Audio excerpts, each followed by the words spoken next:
Hello there, welcome back to my channel, or if you're new here, hi, my name is Samantha and this is my channel where I talk all about books.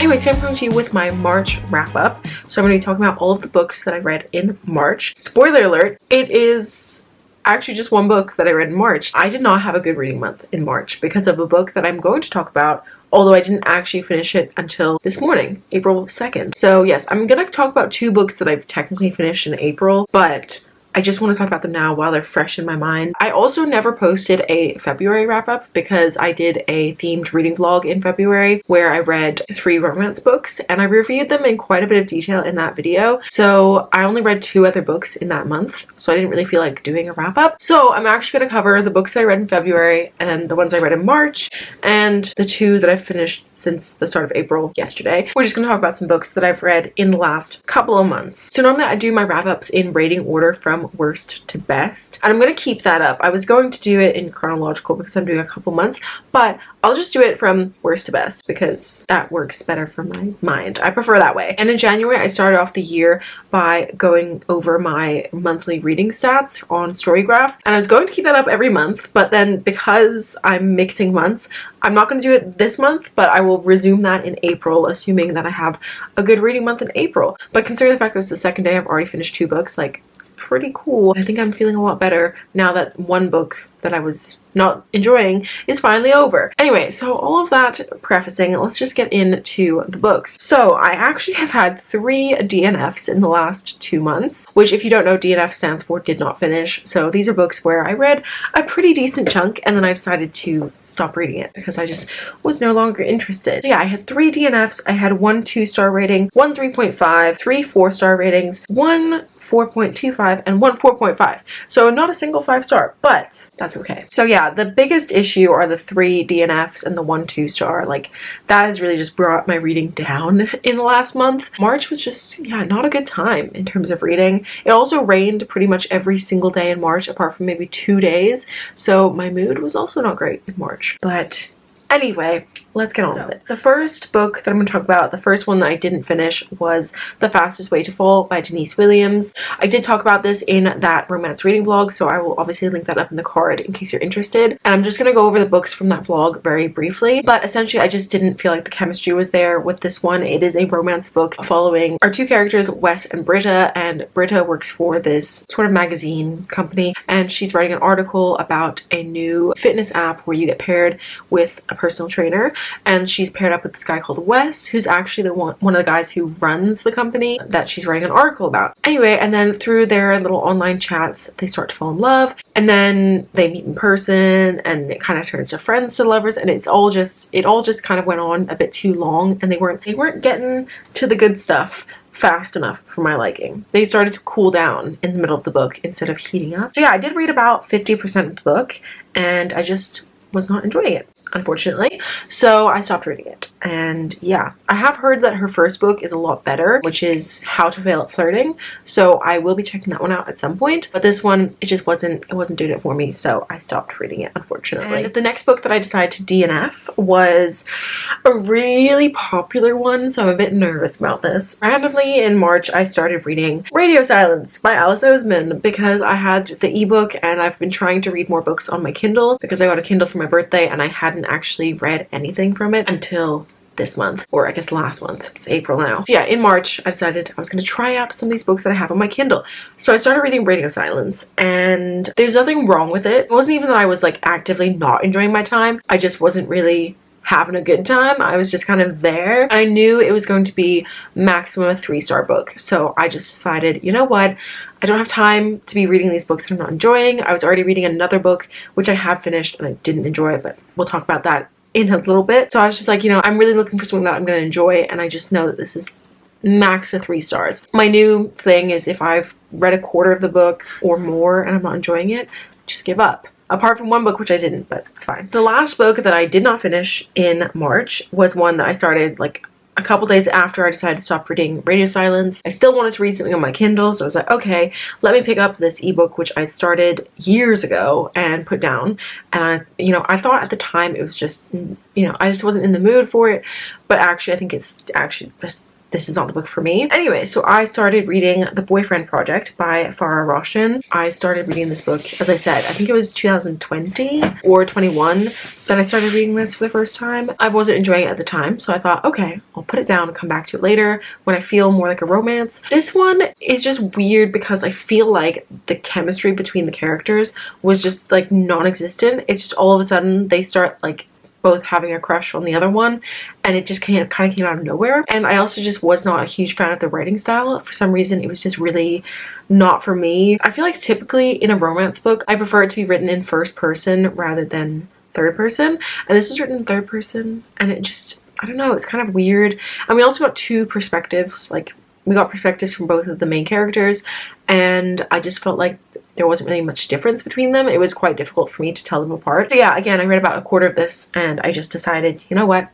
It's not for me, unfortunately, so I stopped reading it. Okay, the next book that I'm going to talk about is the one that was really difficult for me to get through, and it was my 2-star read, unfortunately. And I don't really want to talk about it because this book is so hyped, and I feel like, you know, I've had 2 unpopular opinions in the space of about 3 minutes, but we just got to talk about it. I read Babel, or Babel, whatever you want to call it, by R.F. Kuang. This book was just not for me personally. If you don't know what this book is about, somehow, this is basically a historical fiction book with a tiny sprinkling of fantasy, although it is labeled as fantasy, and I disagree with that labeling. It does have fantasy elements. Well, it has a fantasy element, but that's about it. And basically the magic in this world, it all revolves around these silver bars, and essentially the silver bars can do special things like heal and power trains and things like that. So they're kind of used to fuel the Industrial Revolution in Victorian Britain. But to make these silver bars work, they need to be inscribed with words, 2 words that have similar meanings but are in different languages. So essentially the translators who study in the Tower of Babel at Oxford are incredibly sought after because they're the ones who power the country. We follow our main character Robin, who is a young boy in China, and this English man comes and takes him away and raises him in England and, you know, kind of grooms him to go to Oxford and become a babbler, as they call them. And it's all about sort of Robin's struggle with kind of enjoying the luxuries that he's afforded, but at the same time feeling very conflicted because he understands that this country is super racist towards him, and that the things that they do, the colonialism, is real bad. And that's obviously a complete understatement. So it's all about that. I think for me, the problem is that I really had high expectations for this because it's incredibly hyped. But for me, I just thought that this book was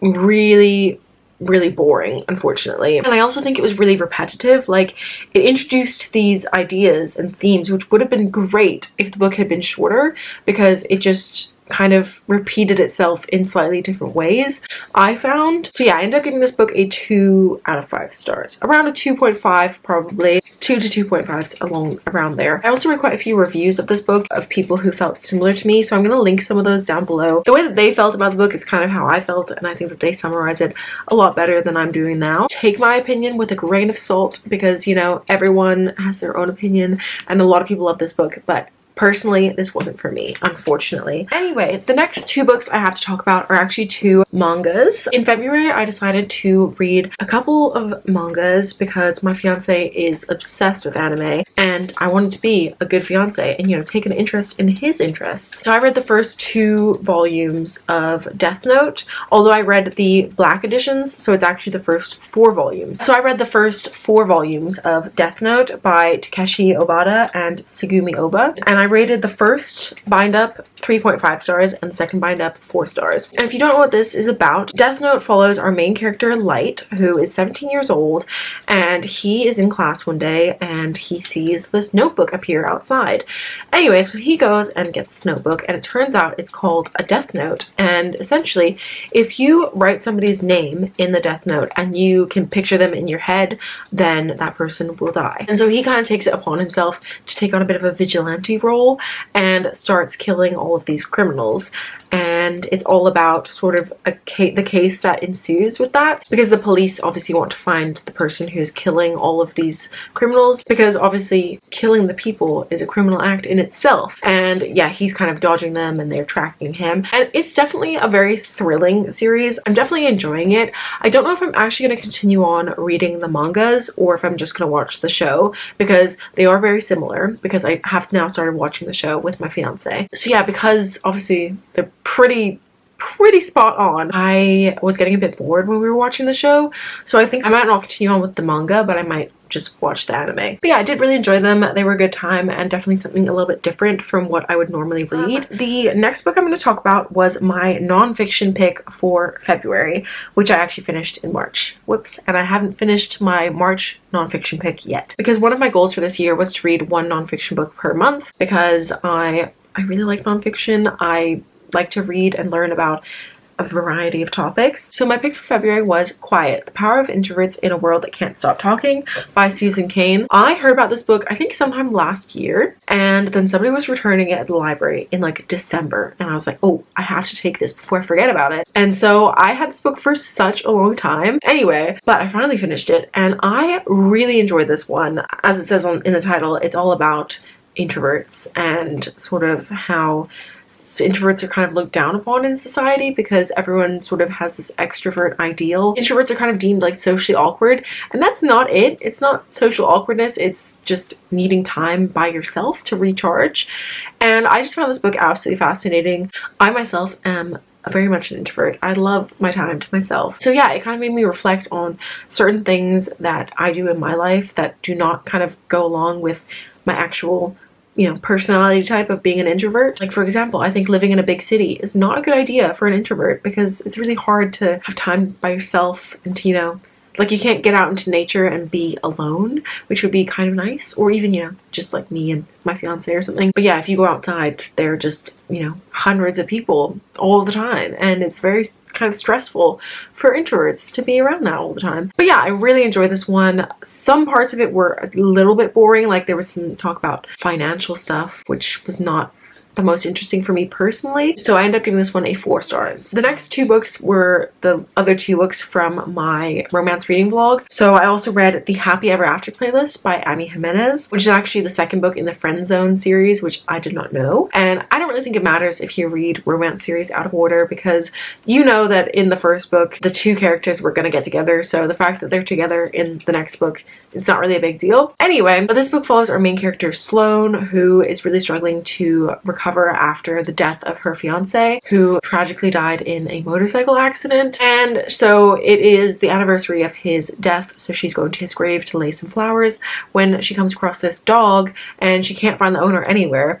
And so she ends up finally being able to contact the owner, who's this guy called Jason, who is a musician, but he's currently on tour in Australia. So they start a like phone relationship, and then when he comes back to the States, they start a real relationship. And this one was so sweet. I really enjoyed this one. I really enjoyed the fact that it covered heavier themes, because I feel like most of the romance I read is like super fluffy and light, and the fact that this did cover some more emotional topics was, I think it made me connect to it a lot more. It did kind of go on a little bit at the end, so I ended up giving it a 4 stars instead of my initial feelings, which were like a 5. But yeah, in the end I gave it 4 stars and I really enjoyed it. And then the last one from that vlog was Exes Os by Amy Lee, which again is the second book in a series, which I did not realize. But yeah, I don't really care to read them out of order. It doesn't matter. This book was so much fun. This book really started out with a bang. Like, the first chapter is just absolutely wild. I just found it so hilarious and endearing, and I think it's one of those books which kind of borders on cheesy. Like, it really dances that line of being too cheesy and then just being like really fun. But I personally found it to be so much fun. It's a close proximity romance about this woman who is actually a bookstagrammer, and so obviously she's absolutely obsessed with books, mainly romance books, and she decides that she wants to try and have a second chance romance with one of her exes. Meanwhile, while she's going through all these exes, she's also falling for her brand new roommate, this guy called Trevor. So much fun. I absolutely love this one. I gave it a 4.25 in the end because the conflict annoyed me a little bit, but overall I loved this one, and yeah, I'm gonna go back and read the first book in the series. And then my favorite one that I've read in the last couple of months is one that I randomly picked up on Friday from the library because somebody returned it and I saw the cover. I just thought this looks absolutely adorable, so I thought, you know what, I'm gonna take that home with me because I just feel like it's gonna be a cute and fun time. Anyway, so that book is Beyond the Clouds, The Girl Who Fell from the Sky, Volume 1 by Nick. I think it's just Nick. This is the cutest little story. Oh my god. This is another manga, so it is a super quick read. Like, I literally started reading it about 8:30 yesterday morning and I finished by about 10 o'clock, and I wasn't reading it the whole time. So much fun. It was so cute and cozy and adorable. Oh my god. And I'm so annoyed because my library doesn't have volume 2. They have volumes 3 and 4 but not volume 2, so I've requested that they buy it, so hopefully they do because I really want to continue on. It's essentially about this guy called Theo, and he's a 16-year-old boy who is an orphan, and so throughout his life he's always really relied on books and stories, and he's always been dreaming of going on an adventure. And one day he goes to what does he call it again? He goes to what he calls the Island of Dreams, which is actually just like a junkyard, but he finds lots of cool things there. Anyway, so he goes there one day and he finds this young girl who has fallen from the sky, and she has wings, but unfortunately one of her wings is missing, and she also can't remember where she came from or if she has any family or anything about her past. All she remembers is her name. So yes, it's this little girl called Mia who's about 10 years old, and then Theo, our main character. So he tries to build her a new wing, and throughout this whole process some events happen that sends him on this quest to heal her. It's just like a warm hug. It's so cute and sweet and cozy and wholesome, and I just loved my whole time reading it. I gave this one a 4.5. I don't really know why. I feel like it's a 5 actually, now that I'm talking about it again. Like, I only read it yesterday and I haven't been able to talk to anyone about it yet, but like, it's so cute. And there are only going to be 5 volumes, and the 5th volume comes out later this year. I can't wait for that. Everyone cross your fingers that my library gets volume 2 in as soon as possible because it's so cute. So darn cute. And yeah, this cover, the colors, beautiful. I'm obsessed. Those are all the books that I've read since my last wrap up. Please let me know what books you've read recently down below, and if you've read any really great ones. I would love to know because recently, as you've seen, my reading has not been the best. I did just start rereading Daisy Jones and the Six because I want to watch the show, but I wanted to reread the book first. So I'm hoping that's gonna be a good time because the first time I read it, I think I gave it 3.5. So hopefully I enjoy it more this time. I'm already having a great time with it, so we'll see how that goes. But otherwise, I don't have any reading plans for April, so let me know what your favorite book has been recently, and hopefully it's going to be something that I enjoy because I need it. That is all I have for this video, so I hope you liked it. If you did, please give a thumbs up. If you're new here, feel free to subscribe down below, and I will have another video up very soon. So it's actually an announcement for something very exciting, so keep your eyes peeled for that next week. And yes, I will see you then. Bye! You in the backyard of your old farm in the summer. Stay there for 3 weeks where we learn to love each other. Wrote you letters, sent a message to that day. Skip to the present.